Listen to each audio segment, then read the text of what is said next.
dalam keadaan semoga selalu diberikan kesehatan dan kelancaran di penyusunan proposal disertasi hingga selesai. Baik, teman-teman semua, eh, kita membagi apa tugas untuk presentasi, dimulai dari kelas A2 dulu. Eh, Mbak Laili Nabela, eh, dipersilakan. Untuk waktunya sekitar 7 menit ya.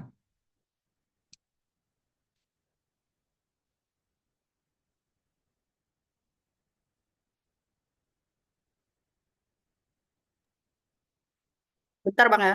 Saya keluar dulu bentar. Salah masuk. Salah kamar kayaknya nih. Baik, mungkin teman-teman yang belum ada video, tolong diaktifkan videonya. Kamera ya, kamera Mas.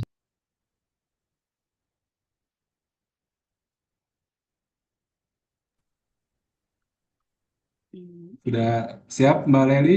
Dipersilakan ya. Kelihatan, udah kelihatan. Sudah Mbak? Baik, terima kasih banyak atas kesempatannya. Selamat malam rekan-rekan semua.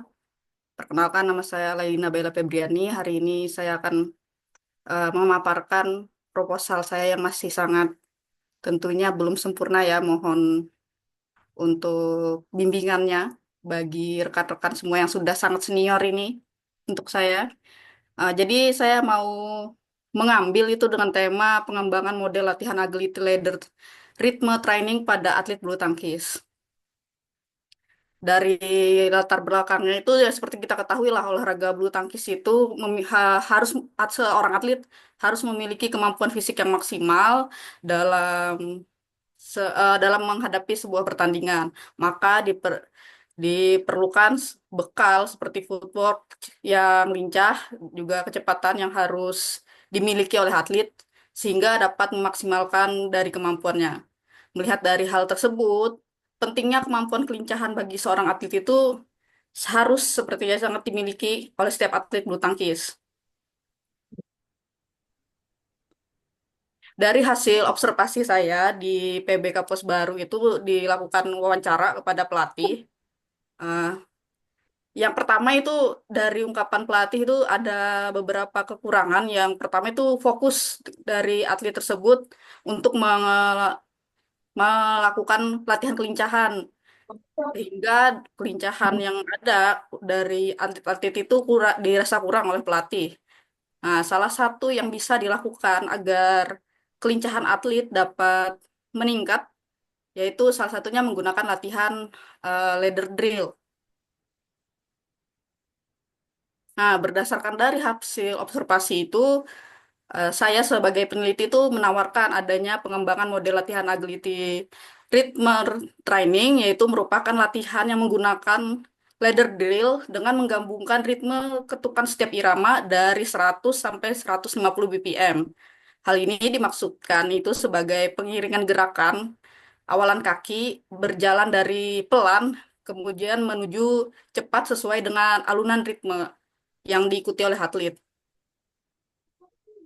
Nah, dari penelitian sebelumnya itu sudah membuktikan kalau udah ada di beberapa atlet senam itu dengan menggunakan ritme itu sangat dapat membantu menstabilkan emosinya dan juga menambah fokus untuk para atlet. Nah, itu dari Karisma dan Kurniawan tahun 2021. Kemudian ada juga penelitian lain dari Grimonia itu yang menyatakan irama dengan tempo itu dapat menentukan gelombang otak sehingga dan detak jantung sehingga tubuh itu dapat melakukan sinkronisasi secara otomatis dengan tempo yang sama. Adapun batasan masalah pada penelitian saya ini yaitu berfokus pada peningkatan kemampuan kelincahan dan kecepatan pada olahraga bulu tangkis. Pendekatannya ya dengan mengembangkan teknik model latihan agility leader training dari modifikasi yang leader drill konvensional dikembangkan menggunakan irama sehingga setiap langkah atlet itu disesuaikan dengan ritme yang musik, bukan musik, sorry, ritme yang akan didengar mereka. Nah, tujuannya itu ada 4, yaitu pertama merancang dan mengembangkan produk model latihan agility leader training, menganalisis kelayakannya, menganalisis efektivitas, dan juga menambah varian latihan. Nah, ini masih gambaran awal spesifikasi produk yang ingin saya buat itu ya dari modul dan juga ada modul metode latihan agility ladder rhythm training pada atlet bulu tangkis. Nah, sepertilah gambarannya, next saja ya. Kita mempersingkat waktu. Nah, bab 2-nya diisi itu sama saja seperti rekan-rekan yang lain ya, bulu tangkis dan anak-anaknya dari bulu tangkis, terus latihan kelincahan dan segala macam. Makanya untuk mempersingkat waktu, saya next saja langsung ke metode penelitiannya. Saya menggunakan ADI di sini yang terdapat dari analisis, desain, development, implementation, dan evaluasi. Nah, ini tahapan penelitian ADI yang saya gunakan mulai dari analisis. Yang pertama itu menganalisis kebutuhan, menganalisis materi, analisis lingkungan. Kemudian setelah itu melakukan desain, mulai dari rancangan materi, runtutan materi, dan rancangan model latihan. Selanjutnya dilakukan pengembangan atau development, yang mana pembuatan materi, validasi dari beberapa ahli kepelatihan, bulu tangkis, dan juga media untuk mengukur seberapa jauh media yang akan saya gunakan. Nah, kemudian akan ada beberapa revisi mungkin dari ahli-ahli tersebut, kemudian melakukan implementasi pada uji coba kelompok kecil dan besar. Dan terakhir itu pada evaluasi uji efektivitas dan produk akhir yang dapat digunakan.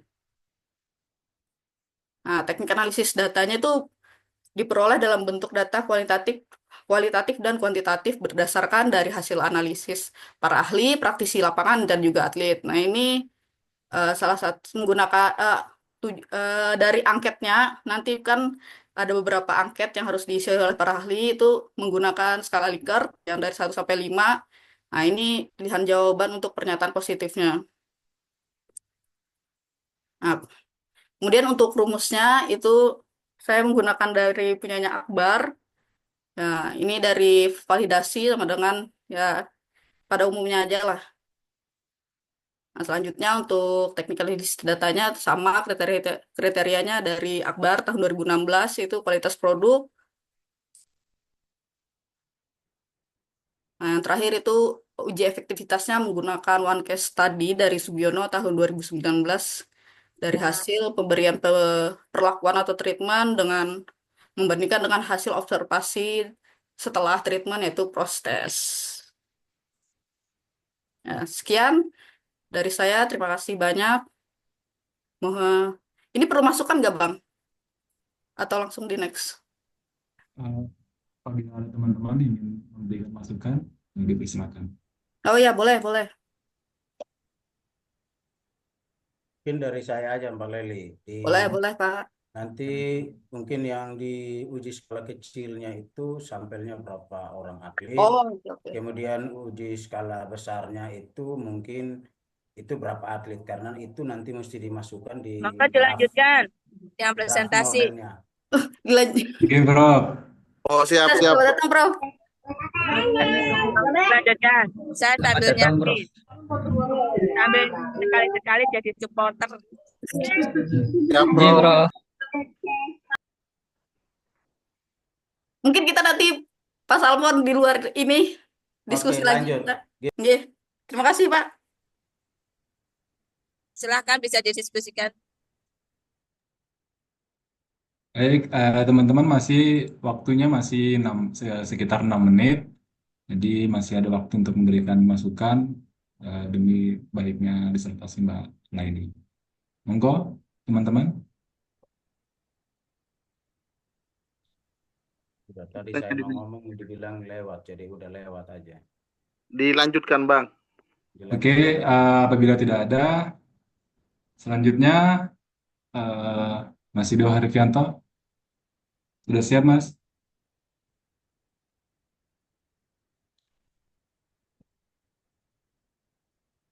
A2 dulu yang masih banyak, kasih A2 dulu.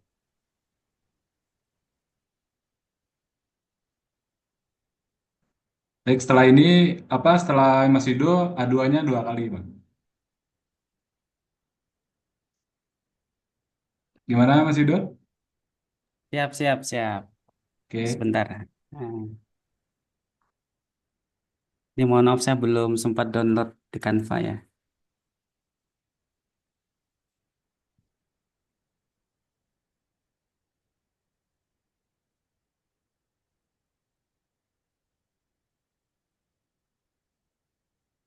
Baik, terima kasih. Assalamualaikum warahmatullahi wabarakatuh. Eh, Selamat malam Prof. Titin dan rekan-rekan sekalian.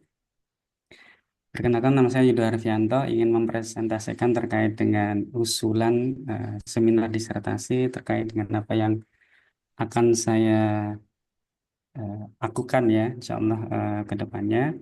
Jadi mohon izin dan mohon masukan kepada Prof. Titin dan juga rekan-rekan sekalian untuk memberikan masukan ya, memberikan masukan kepada saya terkait dengan apa yang saya jelaskan nanti. Karena memang ada beberapa hal yang masih saya kebingungan terkait dengan penyusunan untuk proposal ini ya. Yang pertama terkait dengan latar belakang masalah saya. Indonesia memiliki 300 lebih kelompok etnis dengan kekayaan budaya, termasuk permainan tradisional. Kemudian berdasarkan hasil penelitian, Willem di tahun 1994 menemukan bahwa terdapat beberapa permainan rakyat asli suku Dayak di Kalimantan Tengah yang ada dan hampir punah. Jadi dalam penelitian itu dijelaskan ada 12 permainan. Terus kemudian selanjutnya, menurut laporan Sport Development Index di tahun 2023 dan di tahun 2024 yang dilakukan oleh Kemenpora RI yang pernah disinggung oleh Mas Anggit kemarin ya ketika mata kuliah Prof. Hari, didapati bahwa partisipasi olahraga siswa sekolah dasar di Kalimantan Tengah itu berkategori rendah. Itu hasil penelitian yang dilakukan oleh teman-teman Kemenpora. Terus kemudian studi pendahuluan yang sudah saya lakukan secara mandiri. Yang pertama, berdasarkan observasi ke seluruh wilayah Kalimantan Tengah, tidak ditemukan siswa sedang bermain permainan rakyat suku Dayak, baik ketika di sekolah maupun di rumah. Nah, jadi observasi ini saya lakukan dari tahun 2020 sampai tahun 2025 ya. 2024 akhir, karena kebetulan saya di Kalimantan Tengah itu sebagai salah satu asesor di sekolah gitu ya. Jadi diberikan tugas keliling seluruh kabupaten kota yang ada di Kalimantan Tengah. Ketika saya berkunjung ke sekolah dan sore harinya biasanya kita berkunjung ke kampung-kampung ataupun warga sekitar, saya tidak menemukan satupun siswa atau anak yang bermain permainan rakyat suku Dayak gitu. Yang ada itu pun sedikit, yang ada itu biasanya olahraga-olahraga prestasi atau olahraga-olahraga elit seperti sepak bola, bola voli, bulu tangkis dan sebagainya. Kemudian selanjutnya berdasarkan hasil wawancara yang saya lakukan juga, mayoritas siswa tidak mengenal permainan rakyat suku Dayak yang saya sebutkan. Nah, jadi ada beberapa permainan suku Dayak yang saya sebutkan ke siswa tersebut, mereka tidak mengenalnya. Nah, terus kemudian ini yang terbaru, berdasarkan hasil angket yang saya sebar melalui guru dan saya meminta kepada gurunya, kepada siswa untuk mengisi melalui Google Form, saya sebar ke seluruh sekolah yang ada di Kalimantan Tengah dari 13 kabupaten dan 1 kota, bahwa rata-rata 91,5% siswa tidak pernah melakukan permainan rakyat suku Dayak yang disebutkan. Nah, jadi 91,5% tidak pernah melakukan permainan rakyat suku Dayak yang disebutkan dalam Google Form tersebut. Nah, kemudian selanjutnya, menurut Nahak bahwa kebudayaan lokal banyak luntur akibat dari kurangnya generasi penerus yang memiliki minat untuk belajar dan mewarisinya. Kemudian menurut Mimin, Salah satu permasalahannya tentang lunturnya kepedulian anak-anak saat ini terhadap kearifan lokal diantaranya yaitu anak-anak lebih suka melakukan permainan modern dengan gadget daripada permainan rakyat atau tradisional. Sehingga diperlukan sebuah gerakan untuk menjadikan generasi penerus peduli akan budayanya. Nah, kemudian pendidikan merupakan alat yang tangguh untuk pelestarian budaya. Nah, kenapa ini saya tampilkan? Ini merupakan salah satu landasan saya. Kenapa menjadikan pendidikan itu untuk dijadikan sebagai integrasi dalam pelestarian budaya, gitu ya. Karena ada beberapa penelitian sebelumnya yang menjadikan pendidikan sebagai alat atau cara untuk melestarikan budaya. Nah, berdasarkan latar belakang itulah, maka saya mengambil sebuah topik terkait dengan pengembangan model pembelajaran pendidikan jasmani berbasis permainan rakyat suku Dayak sebagai wujud konservasi budaya bagi siswa sekolah dasar. Nah, kalau konservasi budaya ini menurut KKBI ya, konservasi budaya itu adalah suatu proses pemeliharaan dan perlindungan sesuatu untuk mencegah agar tidak terjadinya kemusnahan gitu dengan cara pelestarian tadi. Nah, itu latar belakangnya terkait dengan penelitian saya. Kemudian selanjutnya rumusan masalahnya adalah satu, bagaimana mengembangkan model pembelajaran penjas berbasis permainan rakyat suku Dayak yang cocok. Yang kedua, bagaimana efektivitas model dalam pelestarian budaya lokal. Yang ketiga, bagaimana keterimaan model oleh siswa sekolah dasar. Tujuannya yaitu menjawab dari rumusan masalah tadi. Yang pertama, menghasilkan model pembelajaran penjas berbasis permainan rakyat suku Dayak. Kemudian yang kedua, menguji efektivitas model dalam pelestarian budaya tadi. Dan yang ketiga adalah mengevaluasi keterimaan model oleh siswa sekolah dasar. Manfaatnya secara teoritis dan juga secara praktis. Nah, kebaharuannya adalah terkait dengan model pembelajaran yang memadukan permainan tradisional suku Dayak ke dalam kurikulum penjas. Ada penelitian sebelumnya yang dilakukan oleh teman saya juga, tapi prodi PAUD gitu ya. Penelitiannya lebih kepada membuat bahan ajar atau buku. Itu pun satu olahraga untuk anak-anak PAUD. Dan menurut saya pribadi itu masih kurang relevan menurut saya pribadi ya. Karena apa? Karena olahraga yang diinstrumenkan itu adalah olahraga yang kurang cocok untuk anak-anak PAUD gitu ya. Untuk anak-anak PAUD gitu. Nah, terus kemudian kebaharuan dari penelitian ini adalah simulasi dilengkapi dengan bahan ajar. Bahan ajarnya dalam bentuk panduan guru, kemudian buku siswa, serta simulasi permainan gitu. Nanti rencananya ada 4 modul, modul 1, modul 2, modul 3, dan modul 4. Ini tinjauan pustakanya terhadap penelitian-penelitian yang sebelumnya. Kemudian landasan teoritiknya yaitu terkait dengan pertama pendidikan jasmani, yang kedua adalah model pembelajaran, yang ketiga adalah permainan rakyat. Nah, kerangka berpikirnya seperti ini, mengidentifikasi masalah terlebih dahulu terkait dengan permainan rakyat. Generasi muda kurang memiliki kesadaran terhadap nilai-nilai budaya lokal. Identifikasi masalahnya. Yang kedua, permainan rakyat terancam punah. Dan yang ketiga adalah siswa sekolah tidak mengenal atau melakukan permainan rakyat yang disebutkan oleh peneliti.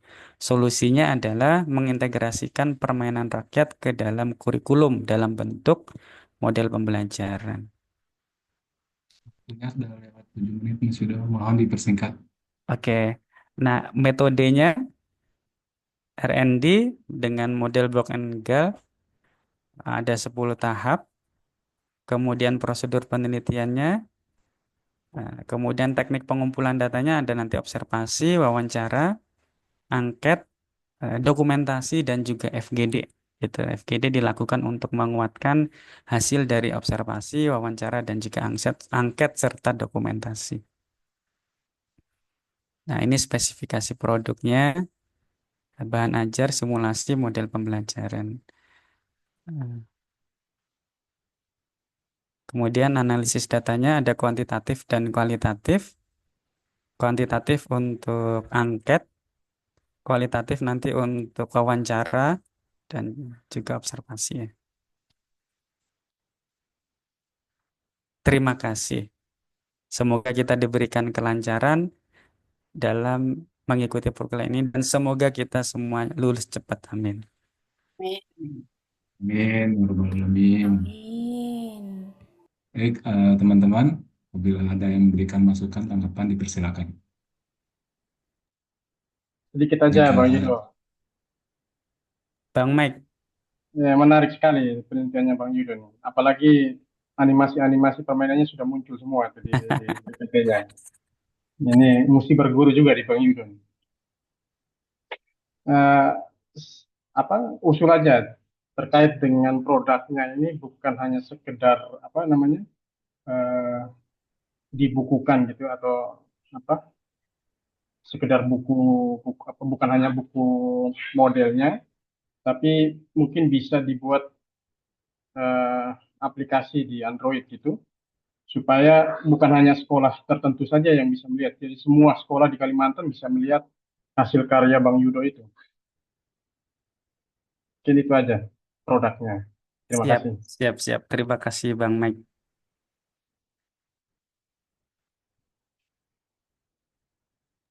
Bang Roas, silakan Bang Roas. Monggo, Pak Roas. Baik, terima kasih. Assalamualaikum warahmatullahi wabarakatuh. Waalaikumsalam. Lalu Prof. Titin, ya dan enggak Prof. Titin. Dan rekan-rekan, terutama Bang Yudo, terkait Siap, Mas. presentasinya Oke. sedikit saja saran, mohon mungkin lebih spesifik dalam pemberian nama permainan tradisionalnya. Sudah ada belum ya, Mas Yudo? Mohon izin Mas, untuk olahraga tradisionalnya itu ada 12 yang disebutkan Ya, permainan yang hampir punah itu.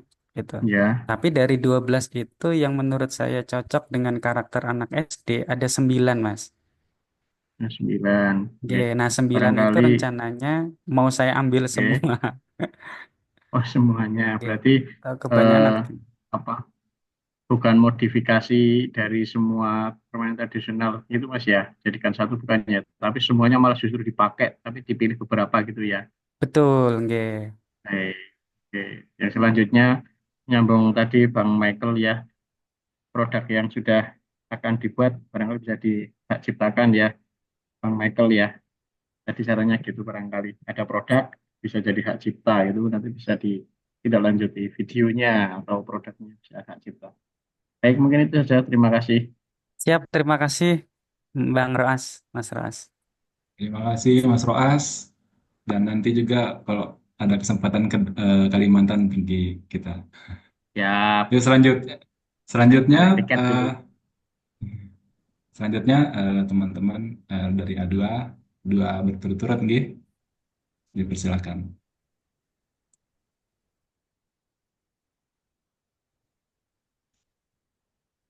Saya boleh bertanya nggak?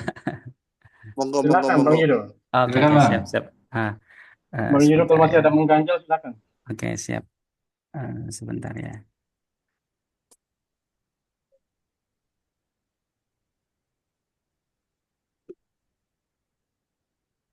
Oke, kan topik saya ini kan terkait dengan pengembangan model pembelajaran pendidikan jasmani berbasis permainan rakyat suku Dayak sebagai wujud konservasi budaya, gitu ya.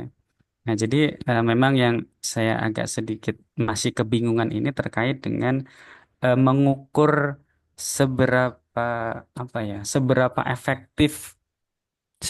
efektif kewujudan konservasi ini itu maksud saya itu.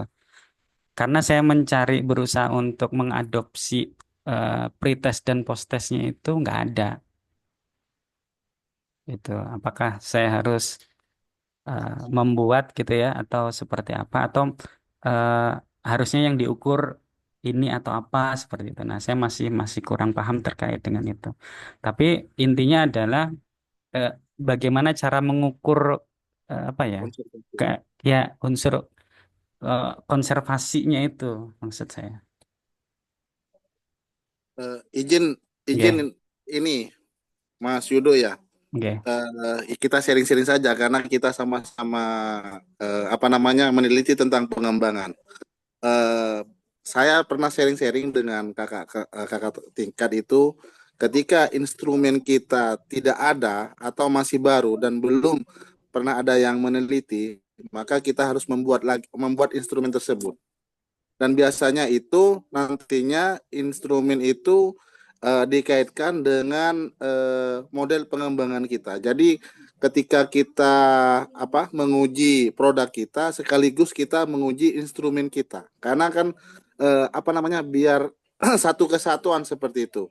Karena kan ketika kita menguji instrumen itu juga harus melibatkan beberapa ahli dan harus juga diuji validitas dan reliabilitasnya seperti itu Bang Yudo. Jadi kalau memang tidak ada instrumennya, maka kita harus membuat itu konsekuensinya Mas Yudo. Ya, sedikit menambahkan Oke, lagi oke. Bang Oke, Basri, terima kasih. Bang Yudo. Ya, Bang. Ini kan sebagai wujud konservasi budaya, ya. Eh, menarik juga untuk konservasi budaya. Tapi usul saja Bang Yudo, terkait Yes. dengan nama-nama model pembelajaran yang berbasis permainan rakyat ini kan tadi kan ada 9 kalau tidak salah. Nah, nama-nama itu bisa dipakai atau disusun menggunakan nama-nama dari Kalimantan, dari suku-suku Kalimantan gitu. Apa bahasanya gitu. Nah, ini juga bagian dari konservasi budaya. Salah satu nama saja, nama modelnya permainan itu sudah wujud dari konservasi budaya. Jadi misalnya satu permainan itu Bang Yudo menciptakan namanya itu yang menarik, tetapi asalnya itu istilah permainannya gitu. Itu bisa juga wujud dari konservasi dan itu juga menjadi nanti menjadi panduan literasi fisik kita nanti. Mungkin itu saja Bang Yudo. Terima kasih. Siap, terima kasih, Bang.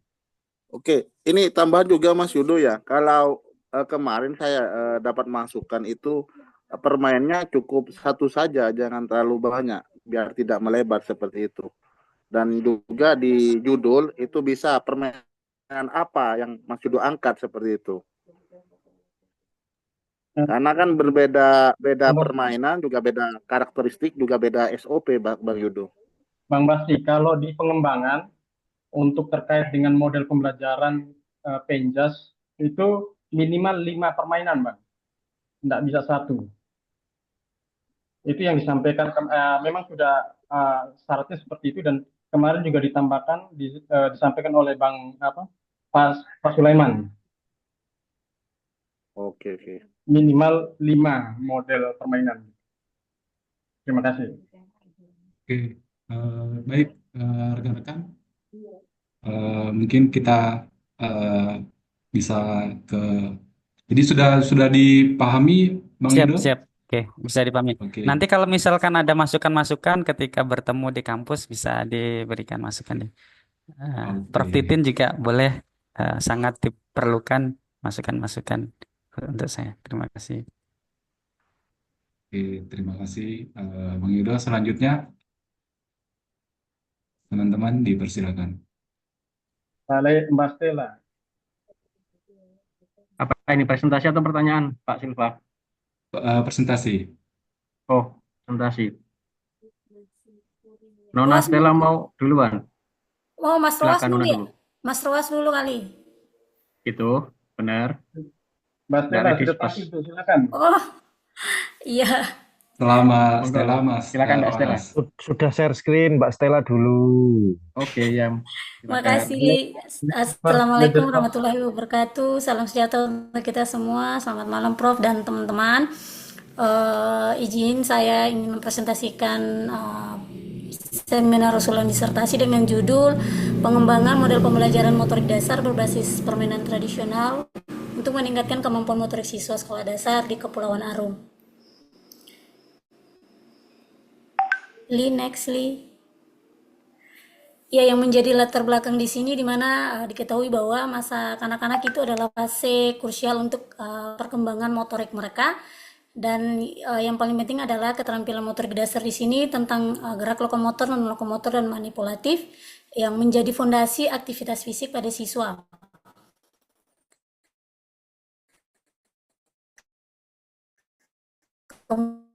Kemudian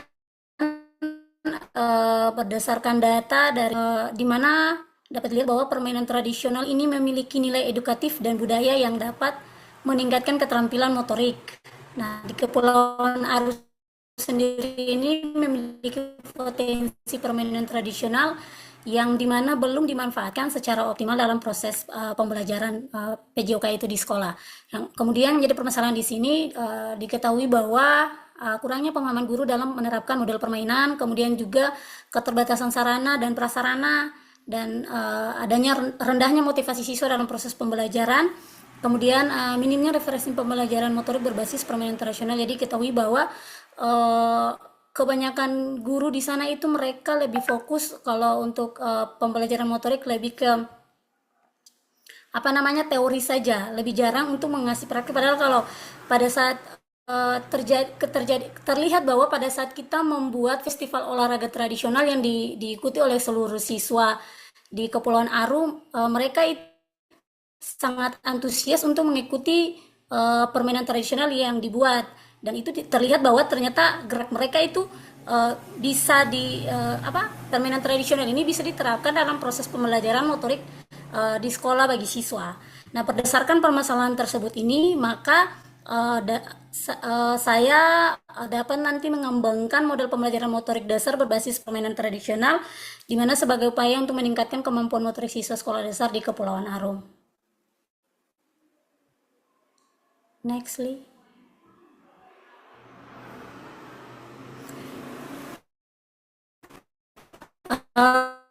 Rumusan masalah di sini ada 3, menyenangkan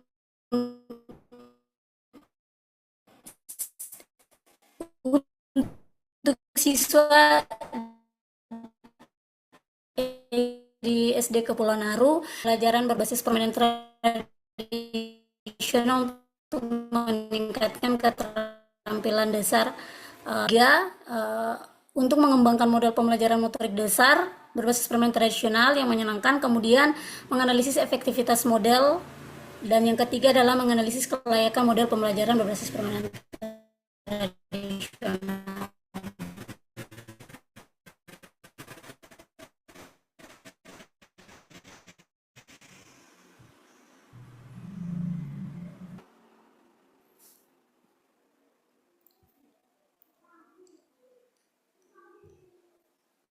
Untuk manfaat penelitian di sini ada manfaat teoritis dan juga manfaat praktis, di mana manfaat teoritis itu untuk memperkaya kajian model pembelajaran motorik dasar berbasis permainan tradisional, kemudian memberikan landasan ilmiah untuk penggunaan permainan tradisional dalam kurikulum, dan manfaat praktisnya bagi siswa adalah untuk meningkatkan keterampilan motorik, minat dan motivasi, kemudian bagi guru alternatif model pembelajaran inovatif berbasis budaya lokal, dan juga bagi sekolah mendukung pengembangan kurikulum berbasis kearifan lokal.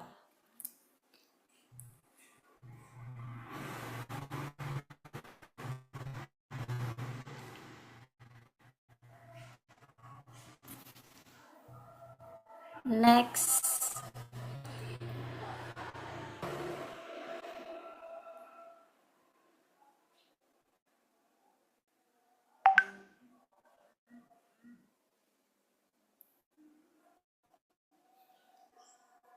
Nah, kebaruan dari penelitian ini adalah pengembangan model kontekstual berbasis budaya lokal Kepulauan Aru, kemudian inovasi dalam metode pembelajaran pendidikan jasmani,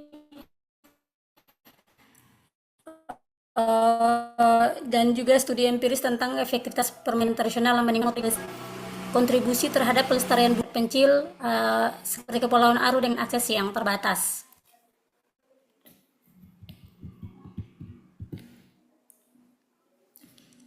Nextly.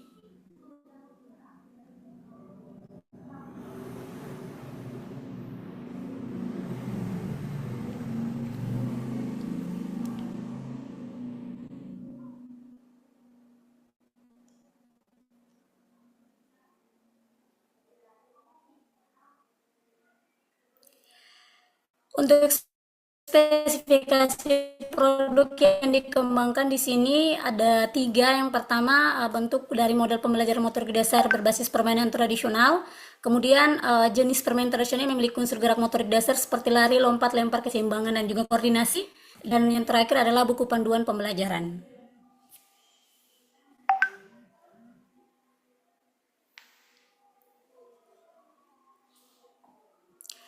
Untuk kajian pustaka, untuk tunjangan pustaka ada beberapa penelitian terdahulu yang sudah meneliti tentang penelitian model pembelajaran motorik dasar dan juga model pendidikan jasmani berbasis permainan tradisional, di mana dari penelitian terdahulu ini mereka menemukan bahwa ternyata modifikasi permainan tradisional itu mampu meningkatkan efektivitas pembelajaran motorik bagi siswa kelas atas sekolah dasar. Nah, untuk landasan teori sendiri di sini nanti akan dijelaskan tentang teori perkembangan motorik kasar dan halus, kemudian teori pembelajaran berbasis permainan, yaitu game-based learning, dan juga teaching games for understanding, karena model pembelajaran berbasis permainan tradisional ini harus ada didukung oleh teori dari 2 pembelajaran berbasis permainan ini. Kemudian yaitu teori sosial budaya.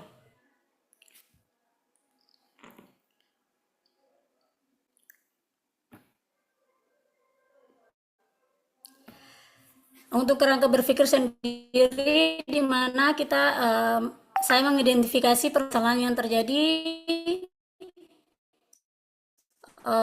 kurangnya pemahaman guru dalam menerapkan model pembelajaran motorik berbasis permainan tradisional. Untuk itu saya akan mengembangkan model pembelajaran motorik dasar berbasis permainan tradisional dengan diterapkan gerak lokomotor, non-lokomotor, dan juga manipulatif. Dari pengembangan yang dibuat ini akan diterapkan model pembelajaran berbasis permainan tradisional yang layak dan efektif digunakan dalam pembelajaran PJOK di sekolah. Kemudian dilihat dari penerapan ini dapat meningkatkan kemampuan motorik dasar siswa SD di Kepulauan Aru. Setelah dilihat peningkatan kemampuannya, maka selanjutnya akan dilihat kontribusi terhadap pendidikan jasmani dan pelestarian permainan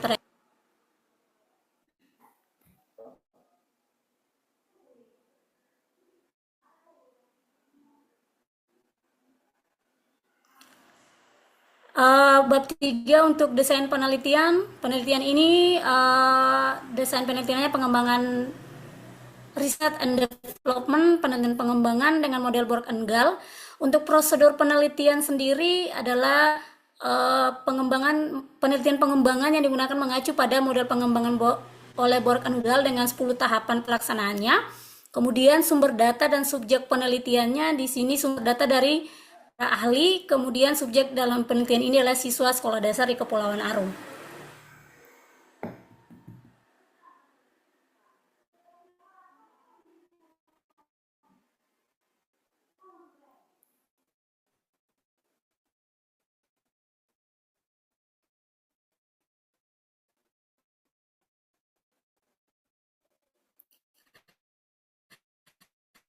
Untuk teknik dan instrumen pengumpulan data, data kualitatif, analisis kebutuhan guru dan siswa, dan juga masukan dari para ahli selama validasi model. Untuk instrumen pengumpulan data ini adalah yang digunakan wawancara, observasi, dan juga ranting skala atau skala penilaian.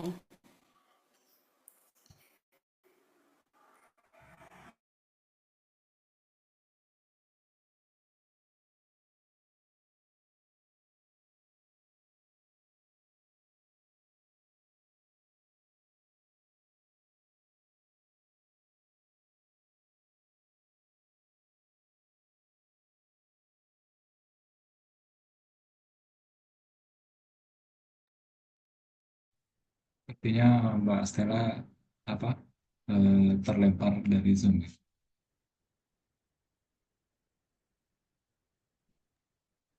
di next aja Bang Mbak Laili supaya bisa masuk kesimpulan.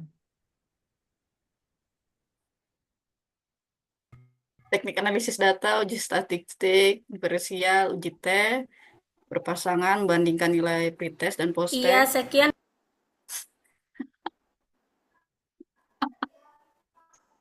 Tantrum. Terima kasih. Mohon maaf Pak Bang Silan teman-teman, saya jaringan jadi terpental terus. Terima kasih teman-teman. Mas Anggi jangan senyum-senyum begitu, kasihan. Siap, Terima siap. kasih Mbak Stella. Saya Teman-teman senyum-senyum. apabila ada masukannya dipersilakan. Mas Haris mungkin mau dalang. Pak Raden. Mungkin saya sedikit Mbak Stella. Ya, ya Bang. Terkait dengan ini menarik ya, penelitian di Kepulauan Aru. Tapi mungkin sebaiknya diperjelas permainan tradisional itu tradisional apa gitu. Kan kalau banyak itu permainan tradisional nanti penelitinya juga lumayan itu. Karena apa namanya? Iya, iya Kak. Ini kan melihat model pembelajaran motorik dasar berbasis permainan tradisional. Apakah sebaiknya permainan tradisional itu langsung aja ditentukan permainan tradisional apa? Misalnya di Kepulauan Aru, apa yang menarik di sana permainan tradisional yang bisa dilakukan untuk anak sekolah dasar itu. Contoh mungkin apa permainan main bola sagu, itu kan juga bagus di Kepulauan Aru. Mungkin itu saja yang bisa saya tambahkan.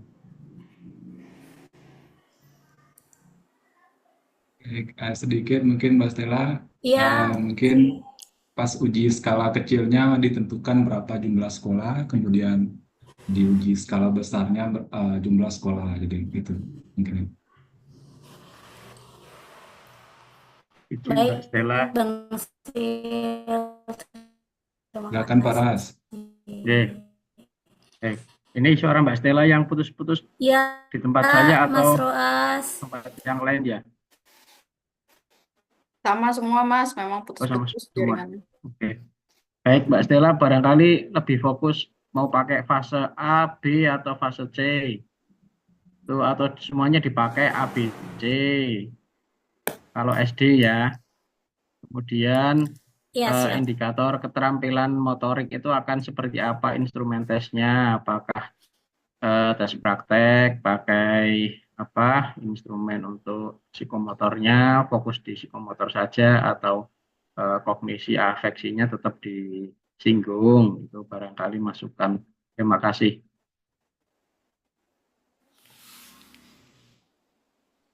Terima kasih atas masukannya. Jadi, Mbak Stella, sampun dipahami Mbak.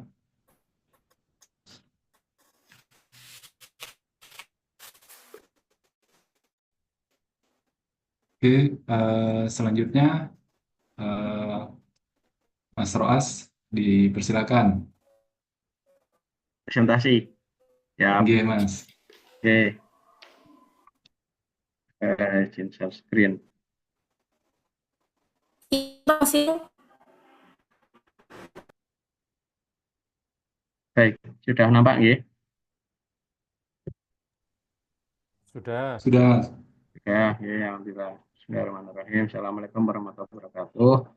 Yang terhormat Prof. Titin dan rekan-rekan yang hebat, ya malam hari ini masih semangat, ya. Harapannya ini akan berlangsung semangat yang ada. Baik, terima kasih. Izin presentasi untuk draft proposal saya masih konsisten dengan yang awal, insya Allah akan pakai ini terus dengan judul pengembangan Learning Management System atau LMS berbasis smart content mata pelajaran JOK sekolah atas. Yang menjadi latar belakang dalam penentuan judul ini adalah yang pertama, belum adanya media interaktif LMS berbasis smart content dalam mata pembelajaran PJOK SMA. Kemudian yang kedua adalah bagaimana penerapan pembelajaran yang mengacu TPACK atau Technological Pedagogic Content Knowledge, di mana keterkaitan antara pembelajaran dengan teknologi agar pembelajaran ini juga mendukung terlaksananya literasi digital bagi siswa. Kemudian untuk memberikan kesan yang baru pada PJOK yang tidak hanya mengedepankan aktivitas fisik, tapi juga memberikan model pembelajaran yang digital, menghindari pembelajaran PJOK yang monoton, serta pemanfaatan gadget bagi siswa sebagai salah satu media pembelajaran. Kemudian identifikasi masalah. Yang pertama adalah literasi gerak masih berpusat pada guru. Selanjutnya, belum maksimalnya penyampaian materi secara teori sebelum praktek PJOK. Kemudian bank soal terkait materi dan interaktifnya masih belum nampak pada PJOK. Yang keempat adalah referensi video pembelajaran gerak pada YouTube sifatnya satu arah dan tidak interaktif serta tidak mendetail. Kemudian yang kelima, kemampuan guru sebagai demonstrator ini terbatas, jadi diberikan aplikasi yang dapat memberikan gerak slow motion atau zoom in, zoom out pada aktivitas gerak pada video yang akan diterapkan. Kemudian yang keenam, kurangnya kemampuan pengadministrasian pembelajaran PJOK. Ini menghindari bahwa PJOK sebagai guru PJOK dengan stigma yang hanya sebagai pesulap nilai yang barangkali kemarin disampaikan Mbak Stella juga, ini membantu pengadministrasian, di mana nanti peran MGMP juga akan sangat membantu karena ada peran admin juga di situ.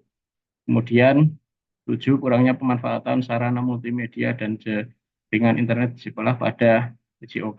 Nah, ini yang menjadi keterbatasan penelitian ini sebenarnya nanti, karena tidak semua sekolah ada jaringan internet yang bagus ataupun sama sekali tidak ada jaringan internetnya. Rumusan masalahnya yang pertama adalah bagaimana bentuk pengembangan LMS yang digunakan pada pembelajaran PJOK SMA, kemudian bagaimanakah keterterimaan LMS yang digunakan pada pembelajaran PJOK SMA. Yang ketiga, bagaimana efektivitas strategi pembelajaran menggunakan LMS pada pembelajaran PJOK SMA. Spesifikasi produk, bahwa LMS ini berbasis online yang berisi tentang data alur pembelajaran yang dilengkapi dengan materi interaktif, video interaktif, zoom in, zoom out, dan slow motionnya, serta analisis di sebelah videonya atau di bagian bawah videonya.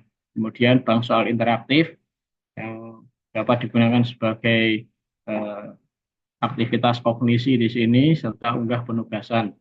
Kemudian download lembar kerja peserta didik atau LKPD, serta download materi. Kemudian grading atau penilaian, serta halaman download berkas tersebut yang dapat diunduh dalam format Excel atau PDF. Jadi misal untuk lembar penilaian, ini jika akan setor ke guru atau wali kelas akan lebih dipermudah. Kemudian pengguna LMS ini dibagi menjadi 2 user, yaitu sebagai siswa dan guru. Guru di sini adalah sebagai admin LMS-nya sekaligus.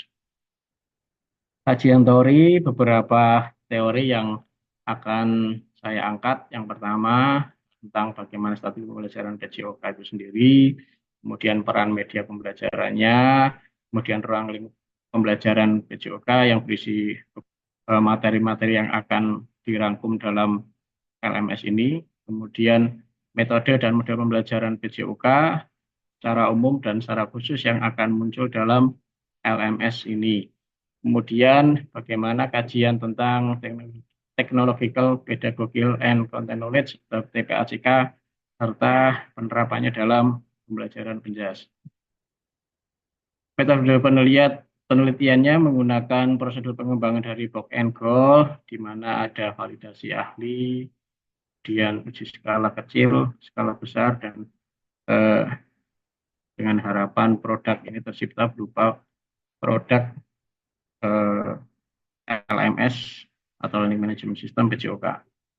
Validasi ahli ini berupa ahli media, ini di bidang TIK, kemudian ahli materi ini adalah guru bersertifikasi PJOK, SMA kelas 10, kemudian analisis datanya adalah menggunakan data kuantitatif dan kualitatif yang dibuat interval demikian 4 menjadi 4 kelas interval. Ini untuk draft produk awalnya, jadi smart content-nya itu adalah berisi tentang beberapa aplikasi dari beberapa ruang lingkup. Sebagai contoh ini yang sudah dibuat adalah di permainan bola voli. Kemudian di permainan bola voli ini berisi tentang beberapa teknik dilengkapi dengan video slow motion-nya serta interaksi antar kontennya. Dan ini untuk yang sepak bola berdiri sama dengan halaman login, halaman menu, kemudian ruang lingkup atau materinya, tampilan submenu, tampilan analisis video karena disesuaikan dengan TP atau capaian pembelajaran di SMA kelas 10 adalah analisis pembelajaran gerak. Ini kurang lebih untuk wajah LMS-nya, ini di breakdown dari LMS PPG. Jadi di dalam PPG LMS ini terdapat beberapa aplikasi-aplikasi yang memang menjadi wadah ya. LMS ini sebagai wadah untuk beberapa aplikasi tersebut. Terima kasih pas untuk presentasi saya 7 menit 21 detik. Jadi demikian yang dapat saya sampaikan. Terima kasih. Saya kembalikan ke Pak Silvan. Terima kasih Pak Ros. Ya, menarik sekali proposal disertasinya. Monggo teman-teman apabila ada tanggapan atau masukan dipersilakan. Izin bertanya Mas Roas. Iya Mas Anggit, monggo. Oke, itu LMS-nya mengembangkan sendiri atau LMS yang sudah ada, kemudian kontennya yang jenengan kembangkan, Mas? LMS-nya membuat sendiri, kontennya juga membuat sendiri, Mas Anggit. Wih, mantap. Jadi saya doanya ya semoga dapat dapat provider yang murah ini. Karena biasanya bikin web itu harganya ya lumayan itu. Lumayan. Oke. Sama ini Mas, tadi disampaikan bahwa keunggulan dari LMS-nya Mas Roas adalah bisa interaktif ya Mas ya. Bentuk interaktifnya itu seperti apa ya Mas?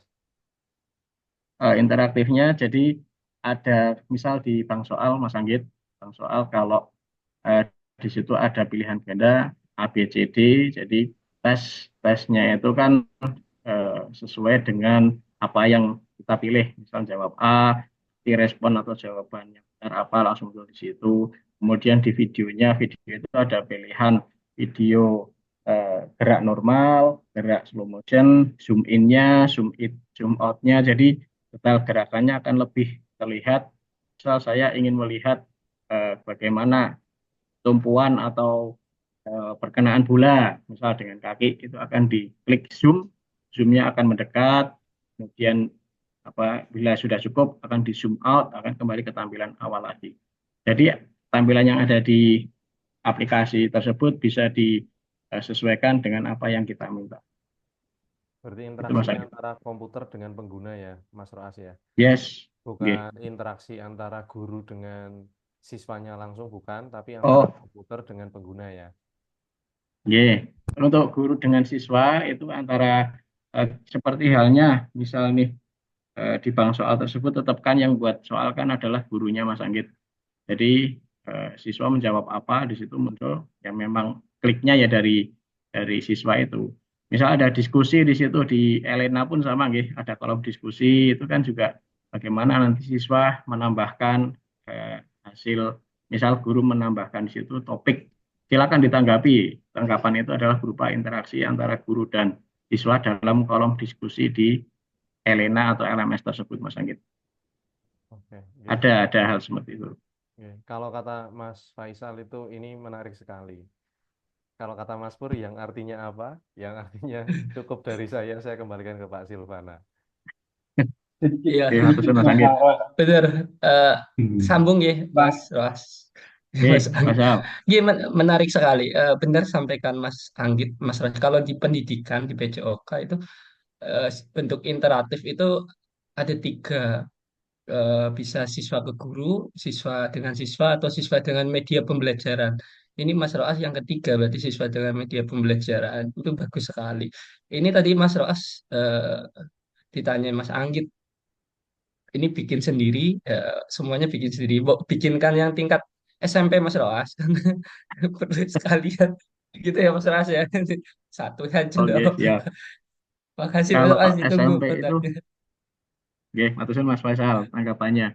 SMP itu ada 3 kelas, Mas Faisal, walaupun fasenya itu ada 1, tapi kan nanti untuk SMP itu kan 3 kelas, jadi ini akan lebih melebar. Harapannya nanti menjadi penelitian selanjutnya barangkali Mas Faisal.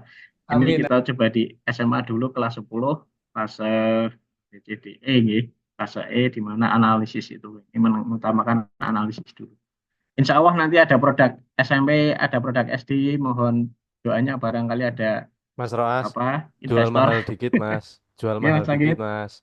Biar Mas Faisal ngusulin sama sekolahnya untuk pengadaan pengembangan LMS, nanti jenengan yang dapat proyeknya. Siap, kita bikin MOU ini. Siap. Makelarnya saya. Oke, siap. Berapa persen Mas Anggit? Ya, makelar biasanya sih 2,5%, tapi kalau ke saya cukup 10% lah. Oke, izin masuk. Investor ya, monggo Mas Pur. Masih mute. Ya, oke, terima kasih Mas Roas dan teman-teman yang lain izin masuk, yang artinya ini segera untuk lanjut ke presentasi berikutnya gitu. Oke, terima kasih. Oh gitu. Ya. Oh iya, closing statement barusan. Terima kasih. Monggo Pak Silva. Assalamualaikum warahmatullahi wabarakatuh. Waalaikumsalam warahmatullahi wabarakatuh. Terima kasih Mas Roas. Nanti bisa MOU dengan Mas Faisal nanti. Oke, selanjutnya Bang Ridwan Sinurat, silakan.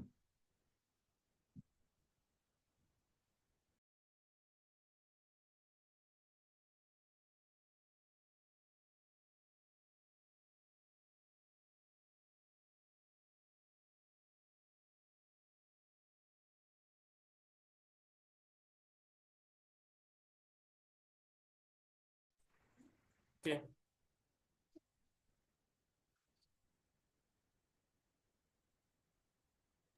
Assalamualaikum warahmatullahi wabarakatuh.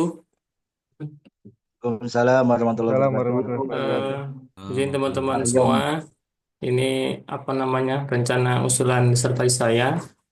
Ini memang belum matang, tapi nanti setelah ini mungkin ada masukan dari teman-teman semua sehingga nanti ini menjadi lebih baik begitu. Saya berencana itu mengambil tema tentang sepak bola.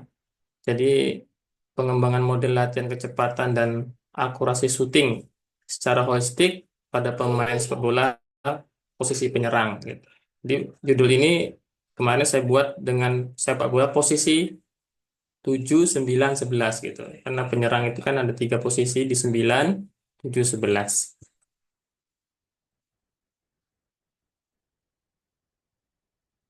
Jadi posisi 7, 9, 11 itu posisi yang bertugas untuk mencetak gol gitu ya, memasukkan bola ke gawang lawan, sehingga di posisi 7, 9, 11 ini penting dilatih sesuai dengan kebutuhan posisinya gitu. Itu latar belakang awal, sehingga banyak penelitian itu yang meneliti tentang ini, namun pada kecepatan dan akurasi syuting itu tidak ada, yang saya baca itu tidak ada, sehingga ini saya kira penting menjadi gap penelitian yang saya akan lakukan gitu. Ini beberapa penelitian yang sudah dilakukan, namun memang dari accuracy shooting dan kecepatan itu tidak tidak menjadi satu kesatuan latihan yang bersama gitu. Kemudian karena melihat kurangnya perhatian terhadap pendekatan holistik ini, maka perlu sebuah model latihan yang lebih komprehensif untuk mengembangkan kecepatan dan akurasi shooting pada pemain sepak bola posisi 7, 9, dan 11. Model ini perlu menggabungkan latihan fisik, teknik, taktik, dan mental agar pemain dapat meningkatkan kinerja mereka dalam kondisi permainan yang sesungguhnya. Ini ada batasan masalah. Ini bagaimana latihan yang difokuskan pada dua keterampilan utama, yaitu kecepatan dalam berlari dan akurasi dalam melakukan shooting. Kemudian pemain sepak bola yang berposisi sebagai sayap pada posisi nomor 7 dan 11, serta penyerang tengah nomor 9 dalam tim sepak bola. Kemudian pengembangan model latihan yang mempertimbangkan keterpaduan antara aspek fisik, teknik, dan psikologis secara holistik. Selanjutnya, rumusan masalah, bagaimana model latihan yang dikembangkan dapat meningkatkan kecepatan dan akurasi shooting pada pemain posisi 7, 9, 11, bagaimana kelayakan model latihan kecepatan dan akurasi shooting untuk meningkatkan kecepatan dan akurasi shooting pemain sepak bola posisi 7, 9, 11, dan efektivitas model latihan kecepatan dan akurasi shooting untuk meningkatkan kecepatan dan akurasi shooting pemain posisi 7, 9, 11 yang mempertimbangkan keterpaduan antara aspek fisik, teknik, dan psikologis secara holistik.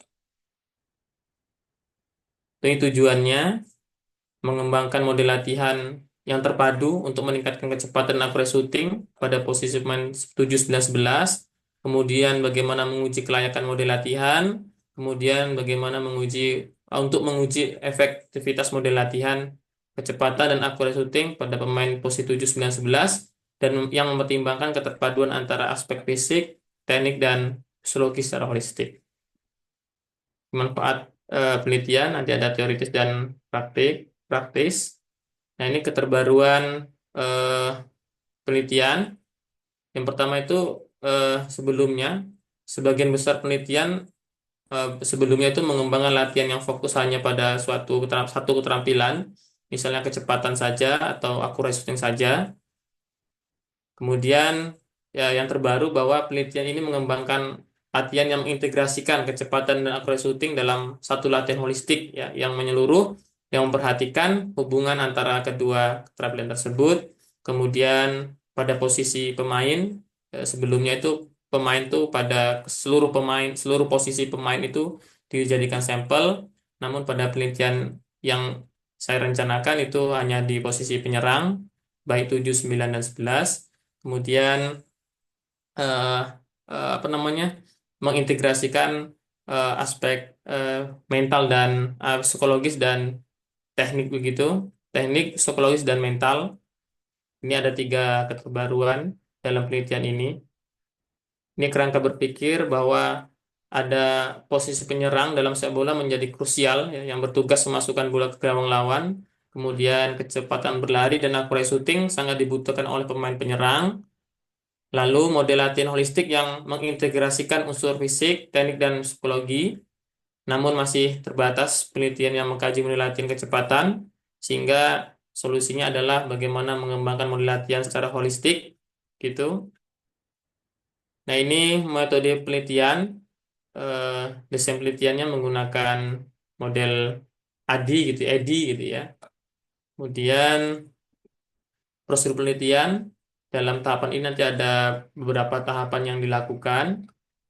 Selanjutnya, sumber data. Sumber data itu bersumber dari potensi dan masalah yang saya sampaikan tadi, kemudian kajian literatur, dari validasi rancangan produk, kemudian dari hasil penilaian produk pada tahap uji coba. Ini subjek penelitian nanti pemain usia 17 sampai 25 tahun, itu dari SSB atau klub. Kemudian pelatih sepak bola dan pakar atau ahli yang terlibat dalam perancangan, pengembangan, dan pelaksanaan model latihan. Kemudian dokumentasi juga bagian daripada subjek penelitian. Ini teknik analisis data, analisis validasi instrumen, reliabilitas, uji normalitas, uji homogenitas, dan uji T. Begitu. Nah, ini udah pernah saya coret-coret begitu. Saya coba-coba apa nanti model latihannya seperti ini. Kita dari karena posisinya yang kita latih ada posisi 7, 9, 11, maka ini coba kita dari hal yang sederhana dari posisi 9, bola itu berasal dari posisi 5, kemudian bola di long pass ke depan di area sebelum garis 5, garis 16, dan kemudian posisi 9 ini mengejar bola dengan kecepatan yang tinggi dan kemudian menganalisa berapa jarak, kemudian kecepatan bola seperti apa. Nah, maka ini 1-2 sentuhan langsung di syuting begitu. Ini rencana model latihan yang dikembangkan. Kemudian ada model latihan yang lebih kompleks sehingga sama dari posisi 5 bolanya, kemudian bolanya diarah ke sini, tapi ada posisi 3 dan 4 itu sudah mengganggu begitu. Nanti ada instruksi dari pelatih dari kita, instruksinya 3-4 itu tidak perlu menyentuh bola, tidak perlu merebut, hanya saja membuat pergerakan, dan kemudian posisi 9 ini mendapat bola, 1-2 kali sentuhan langsung syuting ke gawang. Nah, ini lebih kompleks lagi. Jadi posisi yang terlibat itu ada posisi 7, 9, 11, kemudian bola dari posisi 5, sehingga 7, 9, 11 ini bola diarahkan ke posisi 5 lawan begitu. Kemudian posisi 7 ini mengejar bola dengan kecepatan yang disesuaikan dengan kecepatan bola. Nah, kemudian posisi 3 dan 4 ini mengganggu begitu, tapi tidak mengambil bola. Dan kemudian 9 dan 11 ini mencari posisi dan kemudian passing, kemudian dilakukan shooting. Apakah 9 dan 11 yang menyuting itu disesuaikan dengan keadaan yang terjadi di lapangan. Mungkin seperti itu. Mungkin nanti kalau misalnya jadi, ini rencana saya kita buat buku begitu, bagaimana latihan fisik, teknik, dan taktik, dan mental secara holistik bisa dikembangkan dengan kondisi fisik lainnya, atau misalnya nanti dengan aspek teknik yang lainnya dari passing dan lain sebagainya begitu. Itu saja teman-teman, saya berharap ada masukan dari teman-teman sehingga ini bisa menjadi bahan saya memperbaiki dari rencana saya ini. Itu saja, terima kasih Bang Sil. Baik, terima kasih Bang Ridwan. Teman-teman monggo bilang. Baik Pak Martin, dipersilakan. Yap, mohon izin. Selamat malam Mas Ridwan. Ya, Suara Mas. saya terdengar? Ya. Terdengar. Sedikit menanyakan terkait tentang konsep latihan holistik ini ya. Tadi sudah disampaikan beberapa desain gambaran bentuk latihannya. Kalau menurut Mas Ridwan, untuk ketercapaian dari produk ini dikatakan berhasil dari aspek apa ya Mas? Dalam artian pemahaman terkait tentang holistik itu yang seperti apa? Mungkin itu yang pertama. Nanti yang kedua menyesuaikan dengan jawaban Mas Ridwan ini. Iya. Saya tangkap begini Mas. Jadi dari 4 aspek yang dilatih dalam sepak bola, baik itu fisik, teknik, taktik, dan mental, itu ada di dalam latihan yang saya rencanakan tadi begitu. Sehingga nanti dalam latihan itu ada kalau fisik sudah jelas ada kecepatan, kemudian ada teknik shooting di sana, dan kemudian mental begitu. Nanti pemain lawan itu model konsepnya adalah bagaimana lawan itu mengganggu dari pergerakan mengganggu pergerakan 7, 9, 11 itu. Nanti di situ ada latihan mental begitu ya. Jadi kalau nggak ada lawan mungkin akan lebih mudah gitu. Tapi kalau ada lawan dengan instruksi tidak usah ambil bola misalnya, atau diambil bola begitu, direbut bolanya. Nah, itu mungkin menurut saya itu bagian dari latihan mental gitu. Kemudian apakah dia nanti keberhasilannya itu benar atau efektivitasnya ada atau tidak, nanti kita uji dengan pendapat para ahli begitu Mas ya. Itu Mas yang mungkin saya bisa jelasin. Oke, nggih, mohon izin selanjutnya Mas Ridwan. Tadi kan ditunjukkan kalau saya melihat ada aktivitas dari posisi 5, umpan daerah ke daerah posisi 9, kemudian diakhiri syuting. Sampai ada juga kondisi di mana di posisi 9 ini ada lawan gitu tadi ya Mas. Oke. Ini merupakan bentuk formulasi untuk implementasi dari bentuk latihan kelincahan, syuting, fisik dan lain-lain, atau hanya ini menjadi bagian latihan yang nanti akan diberikan dalam penelitiannya Mas Ridwan. Mohon petunjuk Mas. Iya, jadi latihan ini memang saya fokuskan untuk di kecepatan dan kemudian ada apa namanya akurasi syuting, Mas Martin. Sehingga nanti ketika fokusnya apa namanya ya poin coachingnya itu ada di kecepatan, kemudian bagaimana pemain 9 tadi itu mengejar bola dengan mempertimbangkan kecepatan dan arah bola, dan kemudian pos 9 itu mengambil keputusan untuk mengoper passing ke siapa begitu, ke 11 atau ke 9. Sehingga dalam pengambilan keputusan itu berkaitan juga dengan mental gitu ya, dengan psikologis atlet. Maka daripada itu eh, lawan posisi 3 dan 4 mengganggu itu adalah proses di mana latihan mental gitu. Begitu saya kira, Mas. Oke, siap. Satu lagi Mas, terkait tentang tahapan itu ya sekedar saran, memang konsep secara alurnya sangat bagus, tetapi memang memiliki konsekuensi bagi mereka atlet sepak bola yang nanti akan diteliti harus memiliki kualitas skill yang mumpuni menurut saya, karena resistennya kan sangat besar ya ketika dari posisi 5 umpan ke 9 tapi ternyatanya bolanya tidak sampai atau bahkan longnya tidak terjangkau oleh posisi 9, sehingga finishing touch-nya dalam aktivitas syutingnya juga tidak dapat. Ini memang memang betul-betul nanti sekedar saran memilih sampelnya yang mereka memiliki kualitas skill sepak bola yang mumpuni, karena memang tadi ada aktivitas long pass kalau saya tidak salah ya Mas, Benar, long ya, Mas. pass kemudian kontrol sampai mungkin hanya 1-2 sentuhan diakhiri syuting begitu. Jadi ini memang menjadi kompleksitas yang diharapkan nanti masukan saya bisa memilih subjek yang sesuai. Ini kan berarti kan ya dari sekian banyak klub dan sebagainya hanya dicari posisi 5, 7, 9 ya Mas. Yang lain katakanlah center back dan sebagainya tidak bisa ya memainkan menjadi subjek penelitian. Atau bisa juga.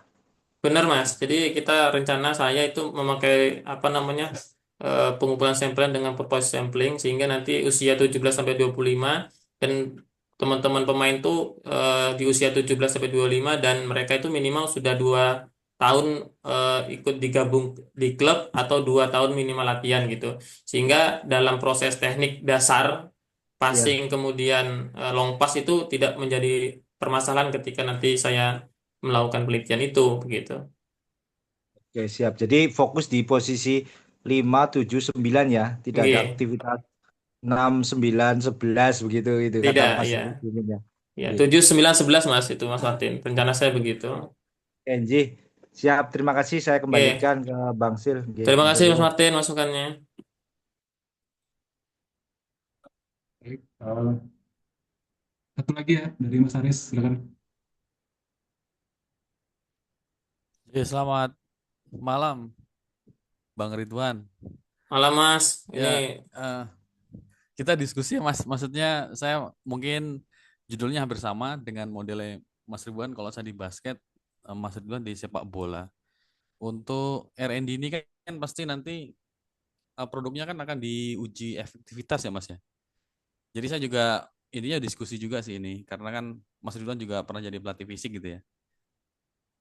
Ya, maksudnya nanti untuk treatment di uji efektivitas untuk kecepatan itu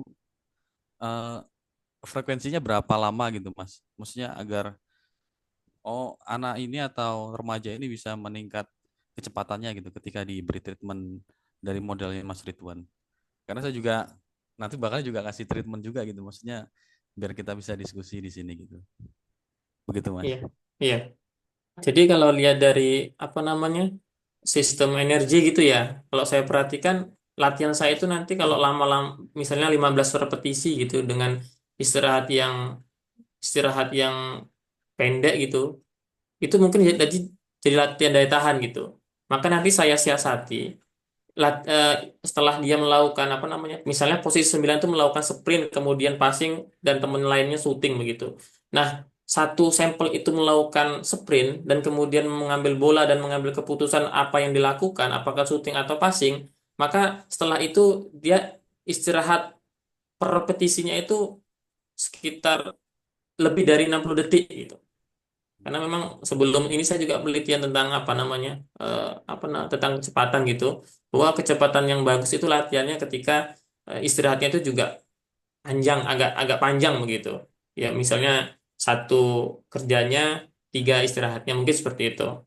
Jadi dia benar-benar siap untuk melakukan sprint dengan kecepatan yang maksimal. Gitu Mas Aris. Ya, berarti anaerobik Mas ya, karena kecepatannya ya. Ya benar. Maksudnya memang kalau latihan kecepatan memang harus recovery-nya antar set itu memang harus dipertimbangkan lebih jauh ya. Takutnya kalau dekat terlalu cepat itu malah overreacting gitu, kayak muntah-muntah gitu. Benar. Ya gitu Mas ya. Iya. Ya, terima Jadi kasih Mas dia Ridwan. masuk kategori istirahat aktif aja untuk beberapa menit. Ya, itu juga bisa, Iya. Mas. Ya. Terima kasih Bang Salman. Ya, Mas Ridwan, terima kasih atas Ya. ini diskusinya. Ya, Saya sama-sama, kembalikan ke Mas. moderator. Oke, presentasi selanjutnya dari teman-teman A2.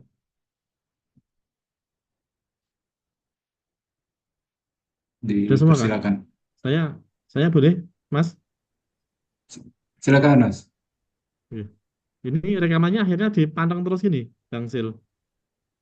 Pantang terus. Oke, baik ya. Mohon izin ya teman-teman yang saya hormati, saya banggakan.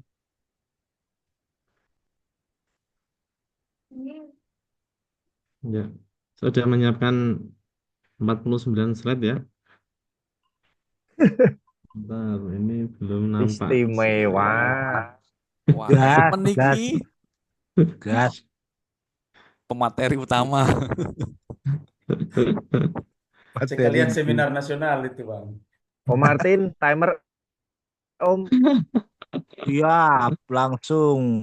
Jam dinding. lompat slide jam 50. dinding. Di Long timer, timer long timer. maksimal 5 menit ya Bang ya. Nah, Oke, baik teman-teman, ini untuk judulnya adalah pengembangan Men's Artistic Gymnastic Level Competition pada senam artistik putra di Jawa Tengah.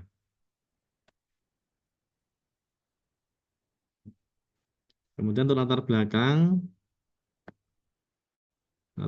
adalah kompetisi yang berjalan di Jawa Tengah pada saat ini masih berada pada level yang berbeda kemampuan geraknya karena perbedaan atau kesenjangan usianya yang terlampau jauh. Kemudian untuk hasil Popda tahun 2023 didapatkan hasil bahwa atlet dengan usia pre-junior terdapat 32,5% yang mendapat medali. Artinya di sini kalah dengan usia-usia yang sudah junior karena ya tadi ya karena kompetisinya ada satu level yang sama. Kemudian ini ada hasil-hasil dari penelitian dari data kompetisi dari Pemprov Provinsi Jawa Tengah untuk kejuaraan dari Porprov dari tahun ke tahun rentangnya itu relatif jauh ya antara usia 10 tahun sampai dengan 30 tahun. Oke, kemudian untuk rumusan masalahnya adalah bagaimana desain pengembangan Men's Artistic Gymnastic Level Competition. Kemudian ini mohon maaf ya, ini ada sedikit kekeliruan termasuk bagaimana desainnya, kemudian sampai dengan bagaimana cara menguji untuk keefektifan dari desain dan juga keterterimaan dari desain pengembangan ini. Ya, kemudian untuk tujuannya menciptakan desain pengembangan, kemudian menguji efektivitas dan juga menganalisis keterterimaan dari desain pengembangan. Kemudian untuk kajian pustaka ini ada artikel-artikel yang mendukung, termasuk ada 15 artikel publikasi yang merupakan hasil-hasil penelitian yang berhubungan dengan senam artistik, kompetisi, dan juga rangkaian senam. Ya, kajian untuk landasan teoritik ini ada hakikat senam, jenis senam, dan juga yang terakhir ada karakteristik pertumbuhan anak dari usia 6 sampai dengan 12 tahun. Ya, barangkali berpikir. Ya, untuk metode, untuk desain penelitian menggunakan R&D, kemudian prosedurnya ini mulai dari analisis produk, kemudian mengembangkan produk, validasi ahli, uji coba lapangan, sampai dengan revisi produk. Kemudian untuk sumber data, ini bisa pengisian dari kuesioner ahli, atlet, dan juga pelatih. Kemudian untuk teknik dan instrumen pengumpulan data dari hasil wawancara, survei lapangan, hasil evaluasi. Ya.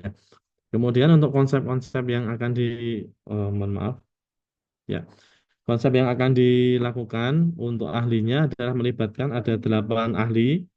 Di sini ada ahli senam, pelatih senam, kemudian ada pengurus senam, termasuk juga nanti rencana akan melibatkan dari kompleks PB penjurian yang ada di pengurus besar PB Persani, kemudian ada Waka 2 dari PB Persani yang membidangi dari bidang pembinaan prestasi, termasuk juga akan melibatkan dari teman-teman juri yang sudah memiliki brevet internasional, FIG internasional kategori, dan juga ada komisi teknik kepelatihan dari PB Persani.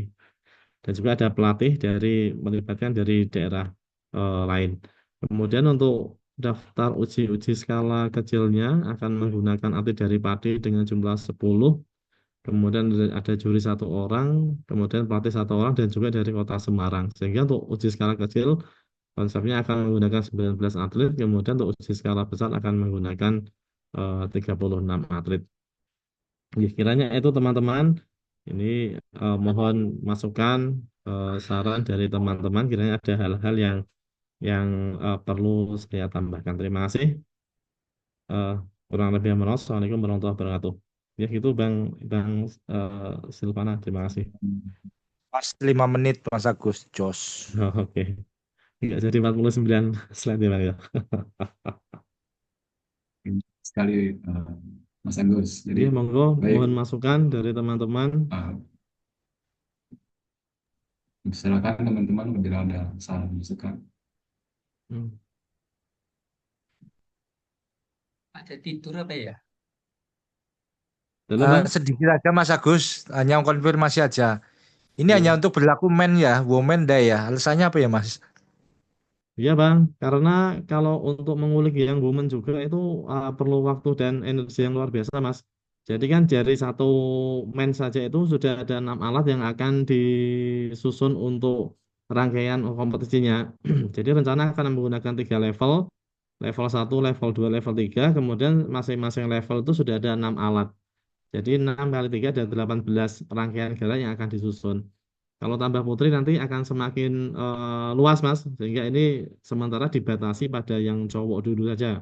Nanti kalau yang cowok sukses nanti akan dilanjut ke bagian yang putri untuk pengembangan selanjutnya. Ya, Rencana next seperti itu Bang. project ya. Siap next project ya, siap. Ya, next Ya. project ya betul. Mohon Dan masuk. ya silakan Mas Pur. Ya, karena putri untuk Mas Agus sendiri, Mas Martin. Ya, itu saja. Ya, Terima kasih. konsumsi pribadi ya. Iya. Oke, Ya. Ujar Pinter. kok. Karena sementara ini yang saya kuasai masih yang itu Mas, masih yang putra, sehingga ini sementara fokus yang putra dulu. Nanti kalau mengembangkan yang putri nanti bisa kolaborasi dengan lebih lanjut dari yang bagian putri. Rencana seperti itu.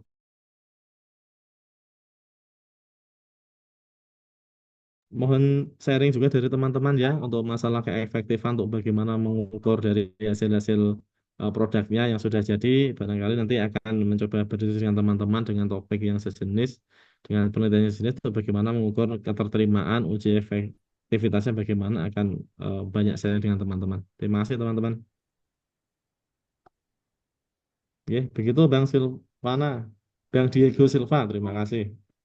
Terima kasih, bagus. Mas Faisal ada lagi? Cukup? Udah bagus sesuai namanya Agus, bagus.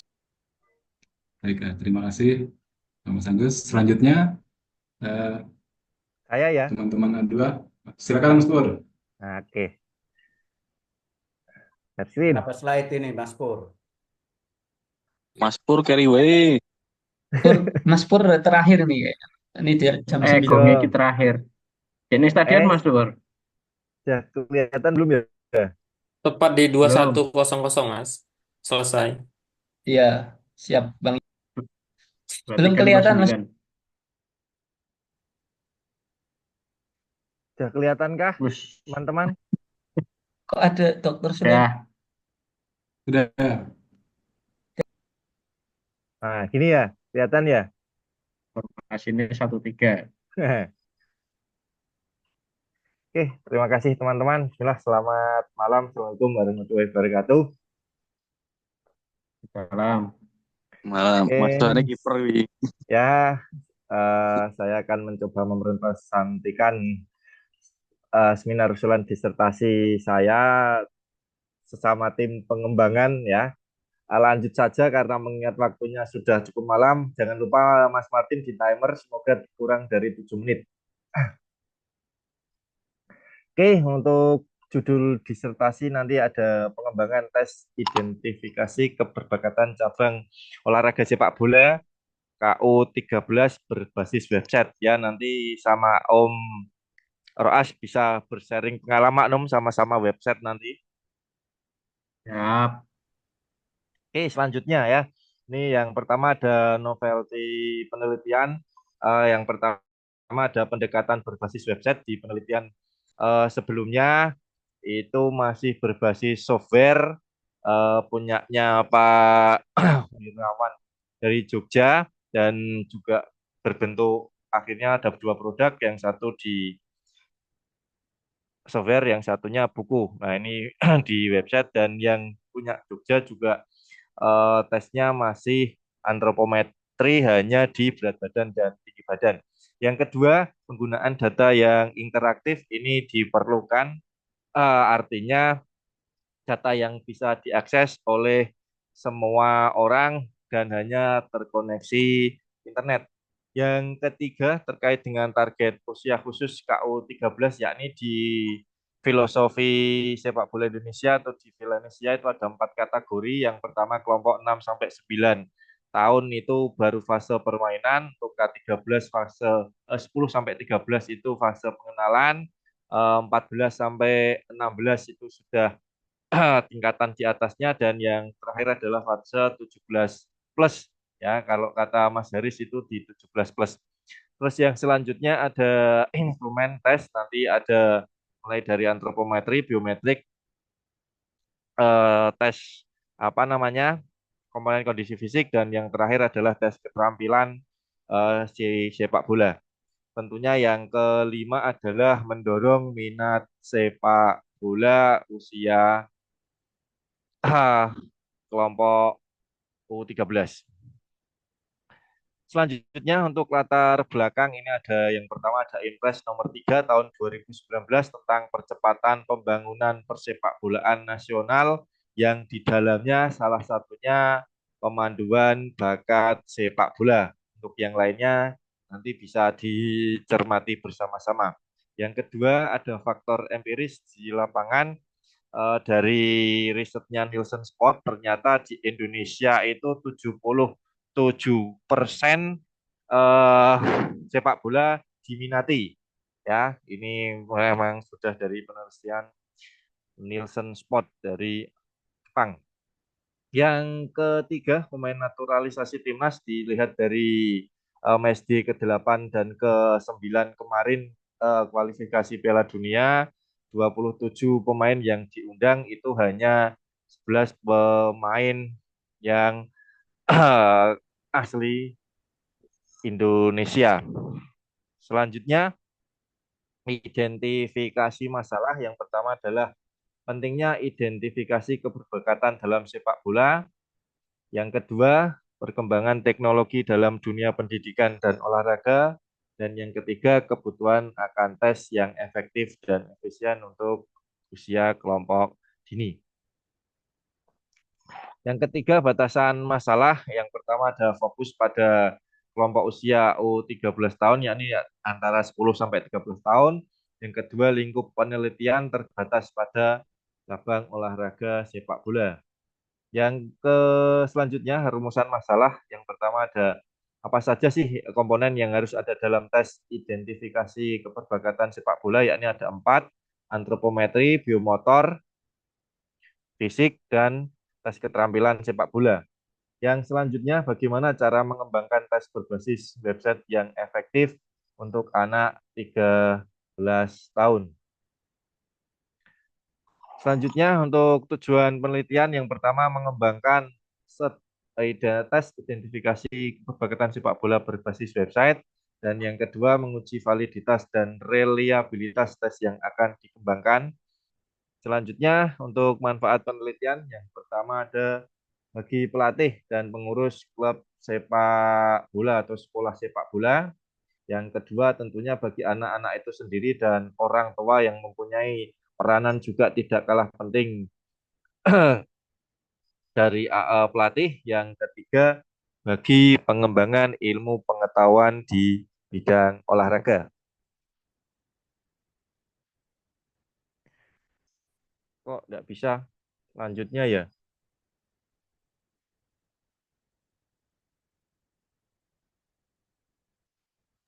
Empat menit. Hah? Sebentar, Lur. Ini tak next belum bisa ini di laptop saya. Remnya 4 macet menit. itu, remnya macet itu. 4 Dan menit remnya, menuju Bang? 5 menit. Ya, tenang, masih ada 2-3 slide. Lagi ini tak escape juga tidak balik. Saya stop share dulu ya. Nah, oke, saya ulangi lagi. Set. Live meeting barangkali Mas Pur. Hah? Iya, bisa ya. Jangan Masih diulangi sampai Mas mana Pur, ya? lanjutin.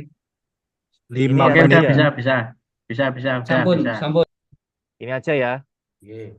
Nggak usah 5 Lanjut itu menit ya. Mas Pur. menuju pan. Ya, oke, terima kasih Mas Martin. Langsung ngebut. Untuk yang selanjutnya, landasan teori. Yang pertama ada teori keperbakatan terkait dengan definisi keperbakatan, faktor-faktor yang mempengaruhi keperbakatan dalam olahraga. Yang kedua, metode identifikasi keperbakatan. Nanti ada metode tradisional versus metode modern, dan kelebihan serta kekurangan dari masing-masing metode. Yang ketiga ada teknologi dalam pendidikan olahraga atau website, yakni penggunaan website dalam pendidikan, studi kasus penggunaan teknologi tes keperbakatan. Untuk penelitian yang relevan, tentunya tinjauan terhadap penelitian sebelumnya sebagai terkait dengan identifikasi keperbakatan. Yang kedua ada gap penelitian yang ada, dan baru ke novelty penelitian. Untuk metode penelitian, jenis dan desain penelitian ada R&D, nanti menggunakan box and gal, sedangkan untuk populasi dan sampel nanti pemilihan subjek rencana di skala kecil di SSB yang ada di Kota Semarang, untuk yang secara besar nanti bisa di SSB di Jawa Tengah. Untuk yang selanjutnya terkait dengan prosedur pengembangan tes, tahapan nanti ada pengembangan tes, yakni ada 4, tes antropometri, biomotor, fisik, dan keterampilan sepak bola. Yang selanjutnya untuk teknik analisis data yang digunakan nanti tentunya ada uji validitas dan reliabilitas. Dan yang terakhir, terima kasih. Itu saja yang dapat saya sampaikan, teman-teman. Mohon arahan bagi yang masih on kamera, kita tetap semangat, kita satu angkatan, semoga kita masuknya bersama, keluarnya juga secara bersama-sama, walaupun nanti berurutan 7 menit. sedikit. Ya. 7 menit, ayo. Oke, terima kasih. Saya kembalikan lagi ke pemandu acara, Bang Silvana Yaka Saputra. Terima kasih, selamat malam, dan assalamualaikum warahmatullahi wabarakatuh. Waalaikumsalam warahmatullahi Waalaikumsalam, wabarakatuh. Bang Pur. Waalaikumsalam warahmatullahi wabarakatuh. 7 Amin. menit, Mas. Selanjutnya, Alhamdulillah, tepat 7 menit. apabila ada masukan, saran, dipersilakan teman-teman. Ya, pas ini cukup. Cukup. Mas Pur, persiapan Baik, anak Mas Pur. terima kasih. Siapan apa, Om Martin? Persiapan anak keempat kapan? Baik, apabila tidak Apa, ada apa? apa, Lanjut, gimana, Bang. Bang? Lanjut, Lanjut, Bang, oke. lanjut. Mas Andi gimana? Selanjutnya, Pas tidur waktunya mungkin. selesai. Cukup kayaknya jam 9. Iya, Oke, satu kali lagi. Di cukup lah. A1.